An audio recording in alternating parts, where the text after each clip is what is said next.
Hello, my dear students. I'm Archana Sharma, your English teacher. आज का video start करने से पहले मैं आपको एक छोटी सी स्टोरी सुनाना चाहूँगी।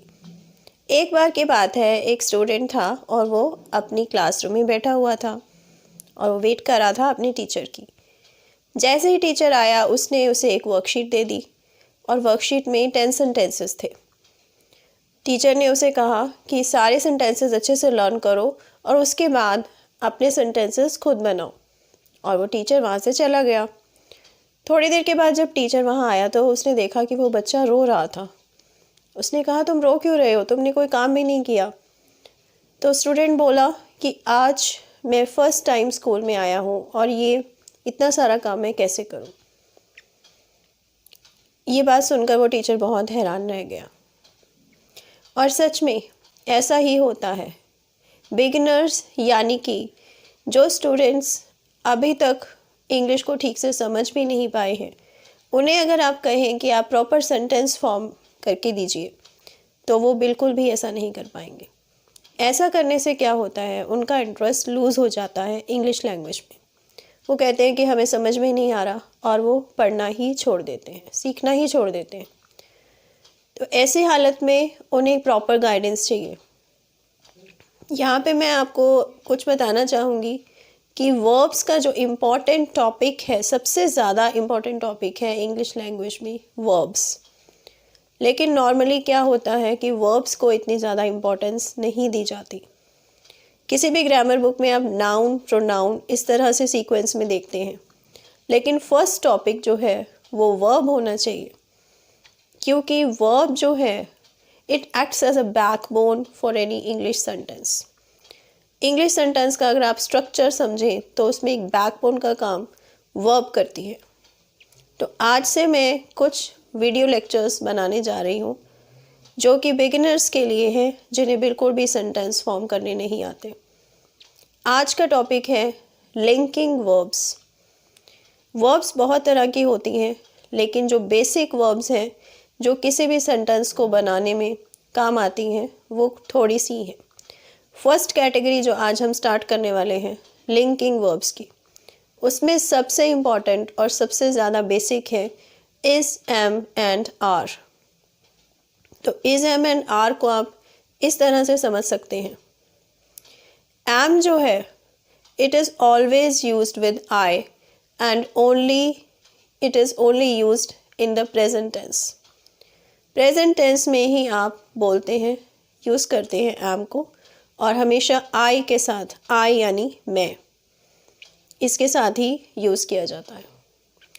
और नंबर 2 इज़ और आर में डिफरेंस समझने के लिए, इज़ और आर को समझने के लिए कि कहाँ पर इज़ यूज़ किया जाता है और कहाँ पर आर यूज़ किया जाता है, 2 तरह की टेक्निक्स हैं जो मैं आपको बताने वाली हूँ। सबसे पहले टेक्निक आप ये समझ सकते हैं कि मान लीजिए इज़ एंड आर कोई वर्ड नहीं है, कोई लिंकिंग वर्ब नहीं है, ये 2 पर्सन्स हैं और इनमें से जो इज़ है वो थोड़ा शाई नेचर का है। वो कहता है कि मैंने सिर्फ एक ही पर्सन से बात करनी है एक टाइम में, मैं एक से ज़्यादा लोगों के साथ बात ही नहीं कर सकता।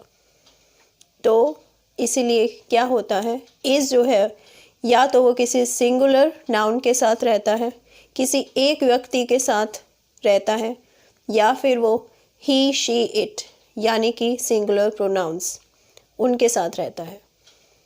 तो इस तरह से आप लर्न कर सकते हैं कि इज़ जो है वो सिंगुलर नाउन के साथ या ही, शी, इट इनके साथ यूज़ किया जाता है। इसके ऑपोजिट आर जो है, are is an extrovert person.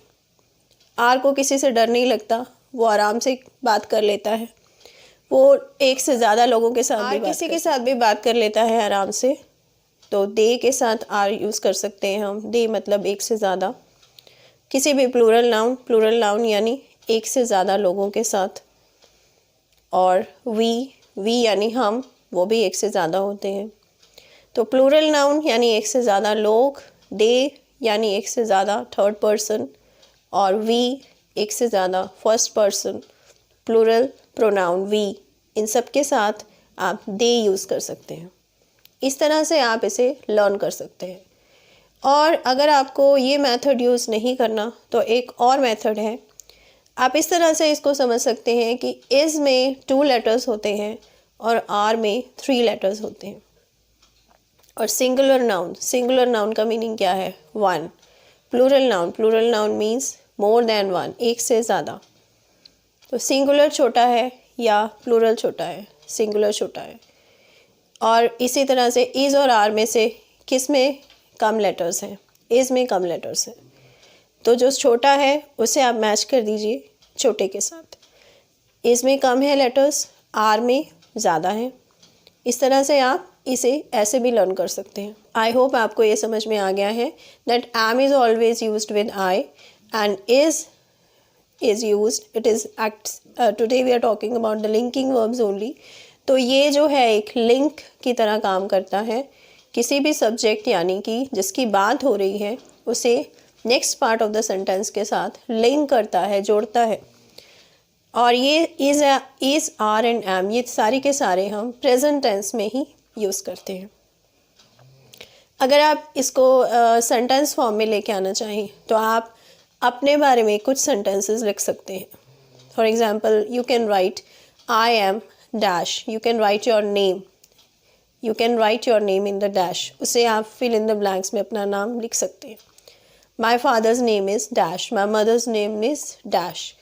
Then you can write about your profession and after that you can write your parents profession, you can write any additional lines about your family members। आप अपनी family members के बारे में कुछ और भी lines लिख सकते हैं, अपने नेबर्स के बारे में, अपने कलीग्स के बारे में। बट आपने ध्यान रखना है कि इज़, आर एंड एम सिर्फ यही यूज़ करने हैं बिकॉज आज का टॉपिक यही है और एक एक सेंटेंस बनाना है। तो इसे आप प्रैक्टिस कर सकते हैं। इसे आप जितना ज़्यादा प्रैक्टिस करेंगे उतना ज़्यादा आपको समझ में आएगा। I hope the concept of is, am and are is clear to you. See you in the next video. Till then, keep learning and take care. Thank you.